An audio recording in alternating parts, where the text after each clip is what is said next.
እመኑኝ እግዚአብሔር ብቻውን የተወው ሰው የለም። እግዚአብሔር ብቻውን የጣለው ሰው ከቶም ቢሆን በመጽሐፍ አላየንም፣ በአባቶቻችንም አልሰማንም። እኛንን ብቻችንን የሆን እየመሰለን የተሸበርነው፣ እኛንን ብቻችንን የሆን እየመሰለን የደነገጥነው፣ እኛንን ምን ዱብዳ የደረሰብን እየመሰለን የታወክነው እንጂማ እግዚአብሔር ፍጥረቱን ረስቶ አያውቅም።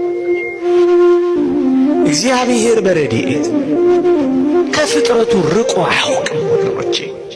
እዚህ ነው እኔ ካንተ ጋር እሄዳለሁ የሚለው ሙሴ።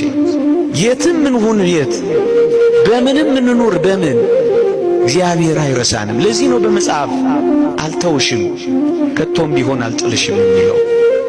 በደሙ አጊጠናል ርስቶ